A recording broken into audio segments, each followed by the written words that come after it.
What is up? Welcome inside the voice of college football, Arkansas. I am your host, Austin Robbie. We've got an exciting show for you today. So, we're in the thick of things in the spring. Spring practice has started for the Razorbacks. There's not been a ton going on over the springtime when it comes to football, but we're going to go over some of the things that have happened, a couple notes, the draft a little bit, and then we're going to get into the second half of the show and talk about my all decades team for the 2000s. So if you didn't get a chance to check out the 2010s, pause this, stop, come back to it, and go back to the 2010s episode and check out my team. The all decades team contingency for that is each player on there has to have played at least 2 years for the Arkansas Razorbacks. And so that's why maybe a guy on there that you weren't expecting or you were expecting to see didn't make it. It's probably because of that, not just because I don't think Ryan Mallett is a good quarterback. But we're going to be going over that decades team in the 2000s. In the second half, 2000s for me was that back half was some of the football that I first remember watching for the Razorbacks. Some of the first half, I kind of had to do my own research, go back and kind of incorporate those players alongside the guys that I had seen personally. So let's start it off, kick off some of the spring notes. This was a couple weeks ago, but Arkansas inks a deal with Tyson Foods to implement them and their logo across a lot of different outlets on the courts, on the fields, and then specifically on the jerseys as patches. This is one of the first teams to have done this in college sports and college athletics. But what does this really mean for the Razorbacks? So all 19 sports, both men and women's, are going to have this patch on their uniforms. You can go look it up. You'll see the video. It kind of shows a lot of the uniforms with the patch. Some of them look good. Some of them look bad. Some of them, the patch is huge. But what does it really mean for the Razorbacks and in this NIL era? And it means a lot more money coming in for us. So I don't love the patches. I don't love the patches on pro sports teams. I think it just kind of reminds me of like NASCAR. I think we'll eventually get there where Tyson maybe not it's not even the only team on the uniforms, but I don't love it, but I think it does allow us to compete a little bit better than we were before. So allowing allowing them to sponsor us, I see this happening for a lot of college sports, specifically as a show that talks about football. A lot of college football teams having this patch of some sort of organization or company that wants to sponsor their school. And so Tyson Foods is the sponsor for the Arkansas Razorbacks, and their patch going to be on our uniforms. And I think this just allows us to compete even more in the NIL space that we live in today. So there wasn't much to it more than that, but just I think it's something that's going to be pivotal and something you honestly start to see across college football landscape and in other college sports as well. Like we're wearing it in all 19 sports that the University of Arkansas has. So that's my thoughts on the Tyson Foods deal. Arkansas's pro day, I believe, was 10 days ago now. So it wasn't last week, but the week before. What's the recap there? There's a lot of dudes that competed, so I'm going to list off some of these guys. There was the six dudes. If you keep up with the draft to some extent, there were six guys invited to the combine from the Razorbacks. That included Taylor Green, Mike Washington, Carmona, Cam Ball, Xavier Story, and Julian Neal. All six of those guys were also at Arkansas's pro day, alongside 15 other players, so there are 21 in total. Some of these guys included on the offensive side of the football: Omega Blake, Raylan Sharp, Rohan Jones, and Corey Robinson. So those were four of the other offensive players. On the defensive, we had a lot more dudes. There were 9 different guys. Philip Lee, a couple of these, I'm not going to name them all, but Stephen Dix, Caleb Wooden, Kenai Walker, Larry Worth, and Jordan Young, among a few others. And then 2 special teamers, Devin Bale and Ashton Ngo, the long snapper. So there were 21 different players there. There weren't really any specific results that were posted that I could find. But getting to see a lot of those guys out there, I know Taylor Green got to throw to several different guys. He had a big 50-yard bomb to C.J. Brown. So a lot of the guys, like C.J. Brown, for example, is a guy I didn't name on this list, but he's a receiver at Arkansas right now. So they'll sometimes come back and help. He's currently going to be on our team this upcoming year. But if they just need help and more bodies there, a lot of guys that are currently on the roster will do that.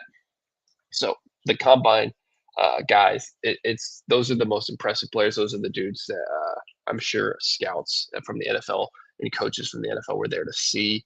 But they're also guys that weren't going to necessarily make too much more money, in my opinion, than they were already going into the pro day. It's guys like, to me, a Rohan Jones, a Corey Robinson, maybe a Philip Lee, Larry Worth, Kenai Walker, guys like that that are maybe go from guys that don't even make camp invites to maybe some high uh, profile UDFAs? Do they sneak into getting drafted? Probably not. But these are guys just coaches keep in the back of their head for when the is over and they're wanting to fill out their roster with guys who they could potentially sign to their practice squad at the end of the summer. They may think about some of these guys. So, uh, but like the question says on the screen, who's getting drafted in April? And I kind of wanted to throw this question in there, parlaying it with the fact that we're talking about the pro day. And for me right now, the status, and I'm sure this could change in a couple of weeks, but just looking at kind of consensus boards, looking at player rankings, looking just at a lot of different things that I like to keep up with the NFL draft. What I'm looking at right now is it looks like Taylor Green to me is going to be fringe day two. That's best case scenario, but I think he's going to be a day three guy, probably round four, round five. Could he go earlier? Potentially. If the team falls in love with him, he could go round three. But right now, if I was betting, I'd probably put the over under about round 4.5. I'd love to see him get drafted in early day three on around round four. But and right now the teams that I would love to see him go to, Buffalo, the Bills would be a great spot for me for him. And then I like Jacksonville. I don't know if anybody's talking about that spot, but kind of fits the same uh, prototype build as a Trevor Lawrence. But he's not going to be getting drafted to a team that expects him to be the quarterback of the future. Now they'll give him maybe a little bit of time, develop him. A guy like Joe Milton kind of comes to mind, a guy who was a late round pick, but has now found himself as a backup quarterback in this league. A Tanner McKee. So these are larger players that have strong arms, kind of like Taylor Green, that people are going to want to develop in the back end of the roster, and maybe even develop into a backup quarterback who could maybe take some starts in the NFL at some point. So that's where I would go with Green. Mike Washington, right now, I'd take him as our first guy drafted. Round two is best case scenario. I think round three is most likely, and then he could even fall to early day three in that round 4 or 5 section. But I would bet round three if I was making a pick. Carmona, I think he gets drafted. I think it's late. I think it's probably round 7. Bo Limmer was the 7th round pick, if I'm remembering correctly. We've had guys drafted to me earlier than him that maybe aren't as talented. I think back to like a Ricky Stromberg, who I think was drafted in the 3rd round. But if I had to bet, Carmona's probably a 7th round pick. He could be a 6th rounder, but he's definitely a day 3 player, and I think late day 3. Cam Ball, I think Cam Ball doesn't get drafted. I think Balls could be a late pick, maybe 6th or 7th round, but I think that he's a guy that ultimately goes undrafted. I think he's a high profile UDFA, but I don't know if he's going to end up getting drafted. Xavier Sorey Jr., I feel the same towards him. And then Julian Neal, he's the second guy I think the Razorbacks have drafted. And I think that for him, I would say probably round 3, but maybe round 4. So that would be my bet. I think that we definitely get 3 guys drafted. Best case is those 6 players. But I think if I was setting it over under on Arkansas Razorbacks taken, I'd probably just set it straight up at 4. Maybe we get more than 4. Maybe we get exactly 4. I think that's very possible. But maybe it's just those 3 guys: Taylor Green, Mike Washington, and Julian Neal. Those 3 I would for sure bet on making getting drafted. And so we'll see if anybody else follows suit behind them. So that's my thought. Arkansas's pro day and what could come of it in terms of who is going to get drafted in April. All right, last bit of notes before we jump into the All Decades team. Spring practice is underway. It started, I believe, the 15th, so a week from yesterday, and it's going to be going until April 25th. That is when we will have the spring game. I think I've talked on the show about the spring transfer portal window as if it was going to happen this year, and I'm just completely misremembering the fact that that is not the case. So the winter window had come and gone, and this is the roster. So who we have is who we have. But spring practice is underway. There's been some notes, there's been some press conferences. Silverfield's been talking. He's trying to get his system implemented. I think he's really focusing not even just on the football aspect of it, but really just the brand of the Razorbacks and what he wants this team to be. And I appreciate that. I'm excited. I think he's in a spot where I wasn't thrilled about the hire. I think he even knows that most of the Razorback fan base was not thrilled about the hire. But I at least appreciate that he's establishing culture. He wants to fix a culture that just feels defeated over the last decade of Arkansas football. And so I'm glad that he's recognizing that. He's brought in his coordinators, some of them that he's had before, some of them are new with him. And so I'm excited to see who who we really can have show up for this football team come summertime and come fall. So I appreciate what he's doing so far. He's brought in a lot of transfers, not necessarily any too many high profile transfers, but he's brought in a lot of guys, and we'll see what he can do with that. So I'm asking myself, what do I hope to see? There's a couple things that I hope to see. I hope to see a competitive quarterback battle. This is not a team where you see a lot of teams right now in college football that are maybe naming their starter. I know Missouri named Austin Simmons their starter throughout the spring practice so far. Like I don't think he needs to do that. I don't think he needs to necessarily establish KJ Jackson as a starter. I don't think that does anything. We're also in a spot now that I know that there's not a spring transfer window. I don't think that really hurts anything. I want to see this battle go to the wire. I hope that AJ Hill. It really makes me feel better if KJ Jackson gets pushed. Some people could take it as KJ Jackson, is he really the dude? But I take it as, hey, we have maybe potentially good second and third string quarterbacks. And so a Braden Fuller and AJ Hill, specifically AJ Hill, I want to see them compete against a guy like KJ Jackson, see if they can really push him for that starting quarterback job. I want to see the weapons. I want to see a lot of these guys, maybe some names that we didn't know, really step up throughout this spring time and really allow KJ Jackson and AJ Hill to develop rapport with some of these new players specifically, and specifically at the wide receiver position. We returned Jaden Platt at tight end. Braylon Russell is going to be one of our two lead backs. Sutton Smith, which AJ Hill's familiar with, the running back from Memphis, will be a primary running back for us, but it's the receiver position specifically where outside of CJ and Jalen Brown, we got a lot of new guys. And so to build rapport with them, I think it's going to be huge. And then on the defensive side of the football, really determine who's coming out of that back seven. So there's a lot of D-line players too, and I'm excited to see what they do. But I want to see a lot of these back seven players, so some of the linebacker room, and then the defensive back room. I want to see who can really come out of that room and establish dominance, because these were the rooms to me last season. And the defensive line room, specifically the interior, struggled as well. But the linebacking room was underwhelming, and the defensive back room, man, all of them are gone, it feels like. So Miguel Mitchell's back, but we need to find new players that we can really see make an impact on this defense. And so the back seven is really where I want to see that emphasis. So those are really a lot of the spring notes. We talked about the Tyson Foods deal. We talked about Arkansas's Pro Day, and then most recently, spring practice underwent a week ago. So that's a lot of the notes I want to take care of. As we're plugging the show, I want to give you a link to know.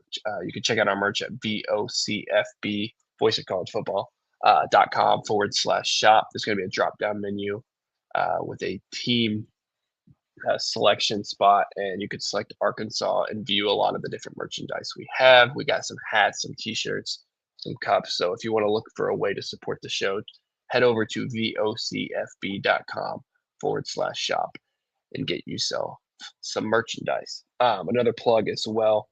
If you're enjoying this episode and you want to tune into any other episodes or any future episodes, you can listen to the Arkansas Razorbacks live on your favorite audio platform, which is including Apple, Amazon, Google, and Spotify. So head down to any of those if you want to hear the 2000s All-Decade Team, but you hadn't heard the 2010s All-Decade Team. Go check it out. Spotify is a great audio spot, as well as Apple, Amazon, and Google on all of those as well. So we're going to take a mini break, and we will be right back after this. Hey, y'all. This is Grant Sashery of LSU at the Voice of College Football Network. I'm here today to announce that the Voice of College Football Network now has its official website. It's been uploaded so you can look at all the latest news and content from the Voice of College Football Network. You can also look at different forums, channels, shows, and it has to show all the show schedules right here and the host. Make sure to check out the Voice of College Football's new website at vocfb.com. Once again, vocfb.com.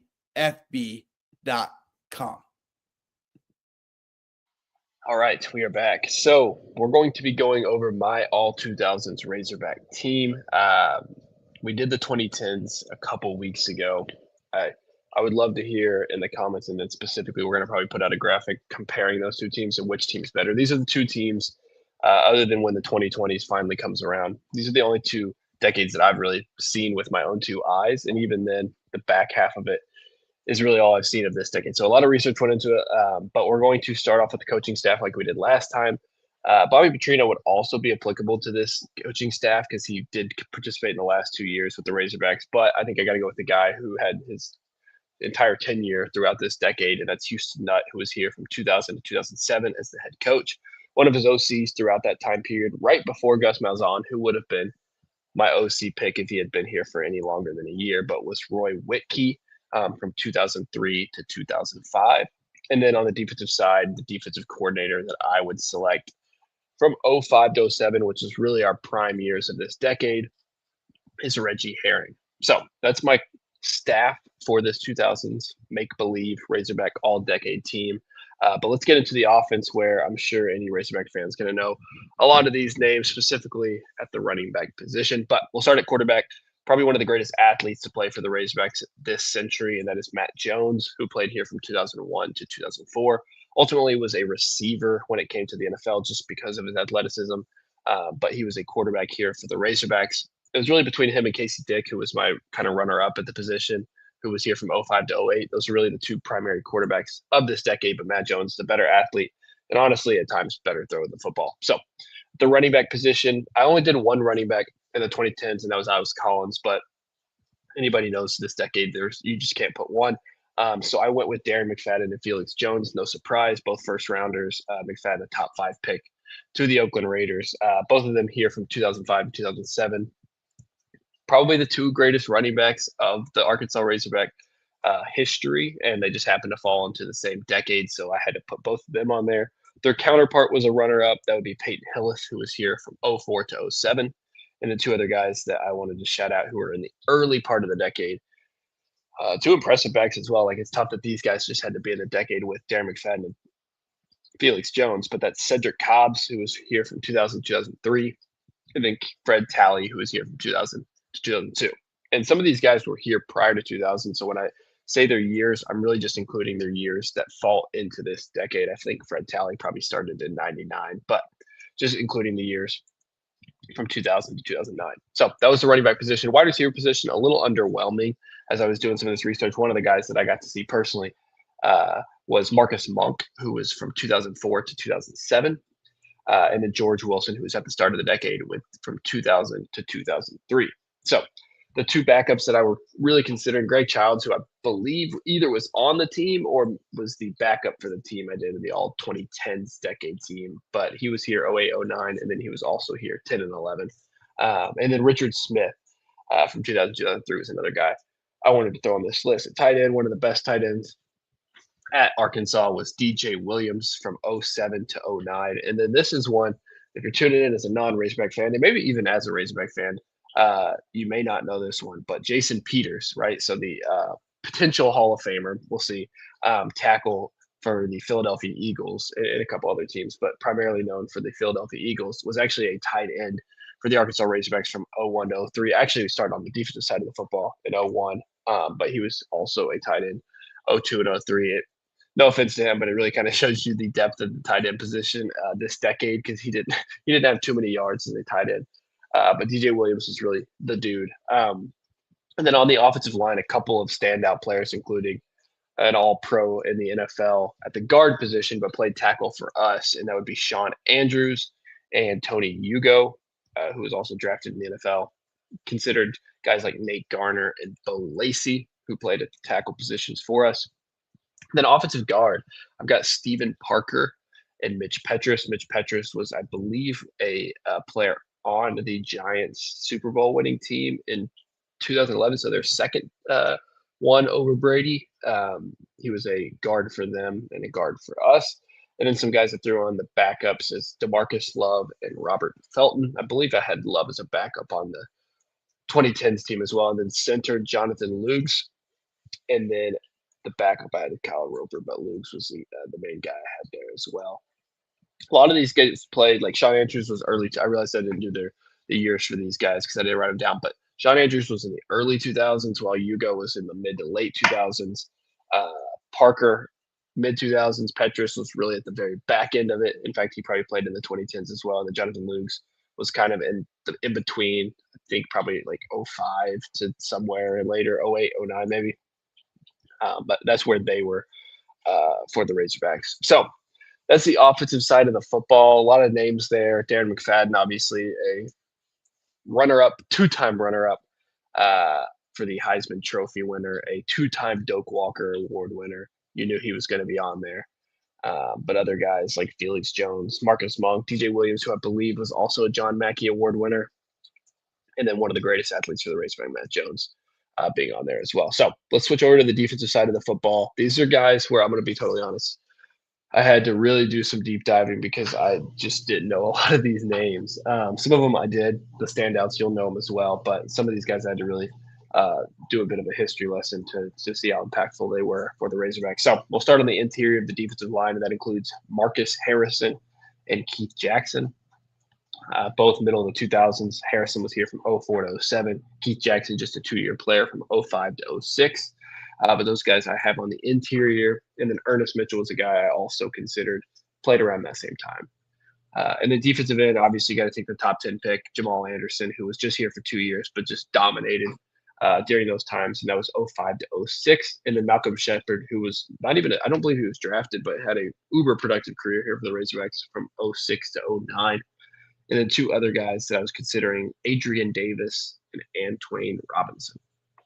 Then at the linebacker position. So I wanted to be courteous to the decade. So for the defense in the 2010s, I elected to go 2 linebackers, 5 DBs. So that's 2 outside corners, a nickel, and then 2 safeties. But I figured given that this was really not a time where they were running that kind of defense, and honestly in the 2010s, they probably weren't running it a ton to start that decade. But I decided to go 3 linebackers. At this time, this was very traditional to have a Sam, a Mike, and a Will. And then just 2 outside corners, a free safety, and then a box strong safety as well. So I went with 3 linebackers. That includes Jerry Franklin, who, if I got to take a look, I think may have been my 2010s decade team as well. But he had a really productive career. He was here from 8 to 12 or 8 to 11, played for 8 and 9 and then 10 and 11. So he would have qualified for both decades, but was a more productive tackler in the back half of his career at Arkansas, and then a more productive defensive player in the fact of I'm trying to explain.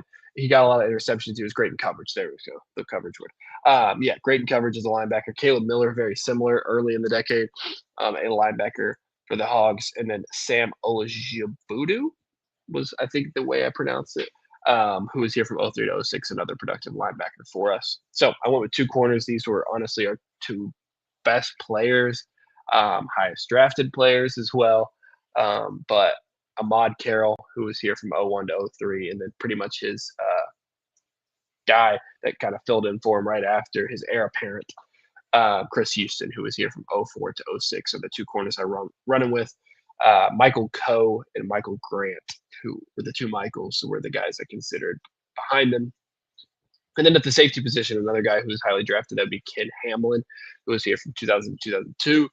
And then Vikil Vaughn, who I believe was a 7th round pick in 2006, maybe. But he was here from 03 to 05. And then I also considered Matt Hewitt, who had a really productive season in 2007. I realized I didn't mention the backup linebackers, and that would be Tony Bua and Weston Dacus. So those are the defensive players. I'm sure a lot of fans know Jamal Anderson. I'm sure fans that are much older than me know a lot of these guys, so I'm just saying them. But I know, before this, Ahmad Carroll, Ken Hamlin, Chris Houston, these productive defensive backs, Jerry Franklin, Caleb Miller, Jamal Anderson. So a lot of these guys I'm familiar with, but some of them I had to kind of do my research on. And then I'm going to throw in the special teams just to throw in the special teams. But I went with kicker Alex Tejada, who was here from 07 to 09. I believe he had the most field goals made in this decade. And then Chris Balsero, who was earlier in the decade, 03 to 05. He was another guy I considered. Punter Richie Butler, 2000, 2002. Jacob Skinner, guy 03 to 06, I considered. Kick returner, one of the best kick returners in Arkansas. And this was one I didn't even realize, I think, going back and looking at it, but was Felix Jones, 05 to 07, a phenomenal kick returner for us. Dennis Johnson, the guy who was also another phenomenal kick returner for us. Man, he couldn't even compare to what Felix Jones did here for us.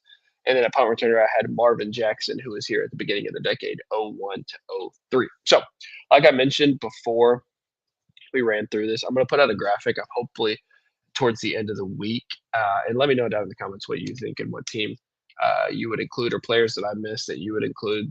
Especially with this decade, this is one that I got to see a lot of it in person towards the end. So I would say like '07 to '09. But I was born at the beginning of this decade. So there's a lot of these players I didn't get to see personally with my own eyes. I'm trusting the guys in the NFL. I'm trusting the guys in a lot that published a lot of these articles that I read. So uh, those are the players for my 2000s all decade team. But we are going to put out a graphic at the end of the week comparing the two teams, letting you see them visually, and deciding which decade team you think is best between these 2 years. So you can vote then. But yeah, that's my all decades 2010 team. We went through all the spring notes that I wanted to go through. But that's the show for the day. So, like I've mentioned several times throughout this springtime, let me know down in the comments what you want to hear. We're going to probably go through the 90s and the 80s. I haven't decided if I want to go as far back as the 70s and 60s. It becomes very difficult to put together players for those teams. So, obviously, we won a national championship in the 60s, but I may just go back to 80s and 90s, and we can do like a 2000s versus 2010s, 80s versus 90s, and maybe like a who's the best of those 4 decades. And maybe soon we can even do a 2020s. Obviously, we've had what 20 or 6 seasons, so 2020, 21, 22, and then 23, 24, and 25. Maybe after this upcoming season, we can do with 7 seasons. Like that's not too bad. We can kind of go through those teams. But we will see. So let me know it down in the comments what you want to hear, and what kind of information you want to see as spring ball starts to pick up, and obviously the spring game and stuff like that. Like there will be more news. Maybe we can get some roster updates and potential starters and stuff as we go throughout this spring into the summertime. But this is a dead period, so let me know what y'all want to hear. So maybe Razorback history type stuff, some drafts, some whatever y'all want to hear. Let me know down in the comments. But we're gonna have shows. We're hoping to do every week. We haven't had one for the last 2 weeks, but we had one 3 weeks ago. So it's kind of off and on. But put those notifications on, so you know when we do go live, and you're able to tune in. Today was at 4:30, but a lot of times it can be anywhere from 4:30 to 5:30. So another reason to turn on those notifications, and pay attention to what we've got going on here at Arkansas, at the voice of college football. So tune in next week if we've got a show. If not, you'll know, and we'll let you know by setting up the show prior to start time. And like I said, turn on those notifications so you're always updated on when we go live. But like always, God bless and go Hogs.